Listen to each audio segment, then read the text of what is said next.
Hi எல்லாரும் வணக்கம். இன்றைக்கி வந்து ஒரு லஞ்ச் அண்ட் பிரேக்ஃபாஸ்ட் ப்ரிப்பரேஷன் தான் பார்க்க போகிறோம். ஸோ இன்றைக்கி வந்து கீரை கடையலாம் அப்படின்ட்டு அந்த பருப்புலேயே வந்து வெங்காயம், தக்காளி, பூண்டு எல்லாத்தையும் போட்டு அப்படியே விசில் விட்டாச்சு. சைடில் வந்து உப்புமா கிண்டிகிட்ருக்கேன். ஸோ உப்புமா ரெசிபி வந்து ஆல்ரெடி நம்ம சேனலில் இருக்குது, கண்டிப்பாக ட்ரை பண்ணி பாருங்கள்.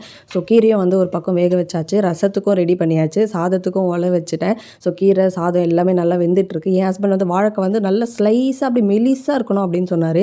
சரி, அதனால் சீவரதில் பஜ்ஜி சீவரதில் அதில் வந்து சீவிட்டு போட்டால் அது ரொம்ப மெலிஸாக இருந்துச்சு, ரொம்ப பிஞ்சு வாழைக்காவாக இருந்தது. எப்படியோ மேனேஜ் பண்ணி கொஞ்சம் இந்த மசாலா தூளெல்லாம் போட்டு முடிச்சுட்டு அப்படியே ஊற வச்சுட்டேன்.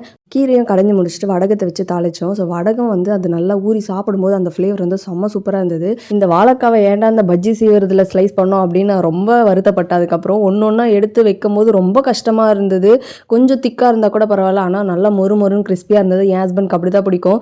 நம்ம சும்மா இல்லாமல் இந்த வாணலில் வேறு கொஞ்சம் செஞ்சு பார்க்கலாம் அப்படின்னு அதை ஸ்லைஸ் பண்ணி இதில் போட்டால் அது நல்லா உடஞ்சிருச்சு.